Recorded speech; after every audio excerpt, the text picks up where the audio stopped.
Good evening, and thank you for joining us for News 8 Now at 6. I'm Emily Brown.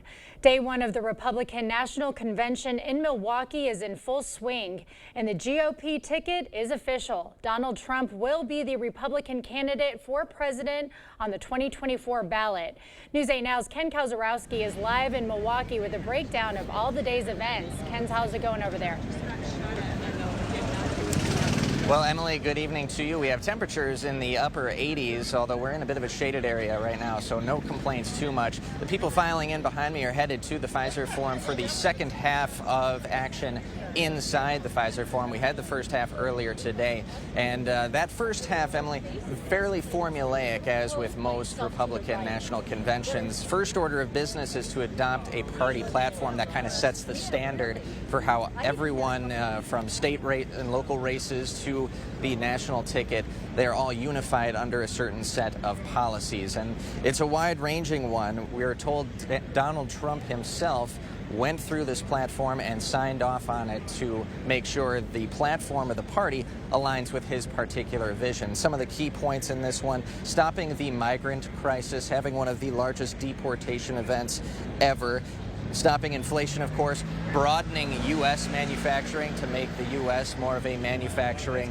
superpower from within our borders, preventing global conflict. Obviously, we've seen several years of Ukraine and Russia with no end in sight there, and also a few other domestic policies that include protecting Social Security and Medicare. Democrats have been very keen to accuse Republicans of not wanting to protect those kind of programs at the federal level. Republicans making sure that they are saying in stone that they are going to protect those programs.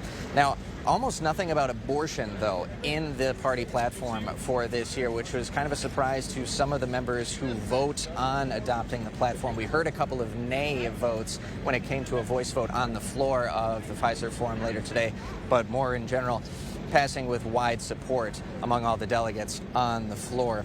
Now, the next order of business, of course, is to say who's going to be leading the ticket for the presidential nomination in the party. And of course, Donald Trump had swept the primaries. The other people had bowed out. So that was essentially a foregone conclusion. But it did not stop the raucous applause and excitement for all delegates, including the 41 from Wisconsin, to have nothing but praise and excitement to name their votes for Donald J. Trump. The great state of Wisconsin proudly casts all of its 41 votes for Donald J. Trump.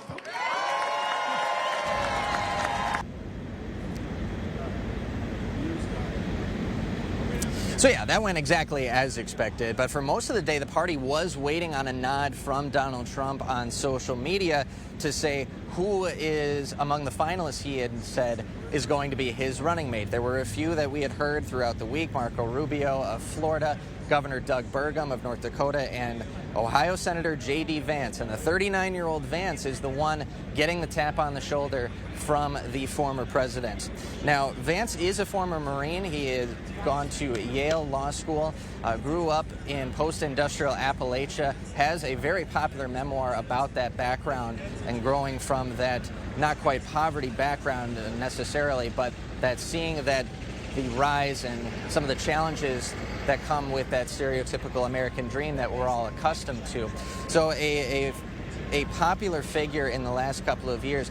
Notably, though, very outspoken against Donald Trump back in 2016, even referring to Trump back then as cultural heroin, but reversing course in 2022 when he was running for the U.S. Senate spot in the state of Ohio, which, of course, he ultimately won. Now, everyone on the floor of the RNC ecstatic to see Vance make an appearance after Trump made him his pick on Truth Social about an hour before the ceremony really got to that point. But we caught up with Wisconsin GOP Chairman Brian Schimming after that formal process had been completed, and he's very excited for a few reasons that Vance is on this ticket. J.D. Vance is great for a couple of reasons. He has a very compelling personal story. He is a Midwesterner. And since Wisconsin this year is not one of 50 states, we're one of about 7, they're going to decide this presidential contest. That is very, very important. And frankly, thirdly, I can't wait to see him on the debate stage with Vice President Harris. So that means the ticket is official, and Republicans, as they've been filing in behind us for the second half here of tonight's festivities, they've been all smiles. They are very pleased with this Republican ticket. Schimming told us earlier that this party has never been more unified under the likes of Donald Trump. So all is progressing as planned for Republicans. Everyone also saying they have never felt more safe in this environment. A lot of security around this premises, and we have seen no hiccups, no deviations from the plan, as campaign staffers have said everything is progressing exactly as they've been planning for 18 months before this. Now, wasn't necessarily all smiles a few blocks away from the Pfizer Forum, where counter-protesters were underway for most of the day. And for more on that, we send it to News 8 Now's Allison Fergit. Protesters gathering today at Red Arrow Park to stand against the RNC. But speaking to these protesters, and it's not clear what the path forward is going to be for them in come November. Some will be supporting a Biden-Harris ticket, while others will not. We're here to make sure that we still have the right to assemble and protest. Thousands in the Milwaukee heat coming out to oppose the Republican National Convention, and specifically the Republicans' presumptive nominee. We're here specifically to make sure that people understand the risks that are involved if we don't make sure that we vote to keep Trump away from the office again. The dangers and the situation is much more grave. We will lose our democracy. From immigration and international issues to the rights of the LGBTQ+ community and women, protesters made it clear they see a Trump presidency as a threat. MAGA is basically a dictatorship along with Trump, and they are very much forward to take over the country, and with Project 2025, take away all sorts of freedoms. Just the racism that is okay when he's in presidency. I think it says a lot about how the society acted when he was in president, and it's not safe for immigrants, it's not safe for LGBTQ, it's not safe for any people of color, and he's made that very clear. While protesters united against Trump, the crowd was divided over Biden. I'm 100% behind Biden right now. If things change, we will support whoever, but I think that Biden is the best president that we've ever had. No, I will not be supporting Joe Biden. We were calling for a ceasefire, and he unfortunately stood behind Israel. Earlier this month, it was unclear if a rally like this could happen. A federal judge ruled protests could only take place at the designated protest zones. But the group behind the protests said the areas were not close enough to the Pfizer Forum. But recently, the group reached what they call a handshake agreement with the Milwaukee police to march outside of the hard perimeter zone, but still within sight of the RNC. Now, while most of the protesters here today are protesting against the RNC, there were a group of pro-Trump protesters on the other side of the park. Reporting in Milwaukee, Allison Fergit, News 8 Now. Why do oppressed people...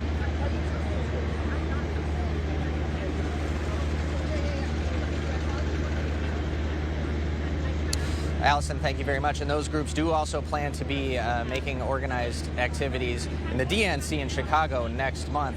Now, we got a couple of more hours to wrap up tonight's day one. There's going to be a lot of planned speakers on the floor of the Pfizer Forum. Single mothers, business owners, legal immigrants, all people that the Trump campaign have said are struggling under President Joe Biden's current economic policies. And the theme of today's event for day one of the RNC is to make America wealthy once again. So they will dig deep into where they see Joe Biden's failures are on economic policy. And of course, we are being told we're expected to see former President Donald Trump tonight. We're not quite sure when and what capacity. It's most likely clear, though, there will not be some kind of official speech tonight. That'll obviously come later in the week. But we are gearing up for a potential sighting in the Pfizer Forum of the former president. So lots to look forward to tonight. We'll be continuing to bring you coverage all week long of the RNC. For Allison Fergit, I'm Ken Kozrowski, live in downtown Milwaukee. Emily, back to you. All right, thank you, Ken.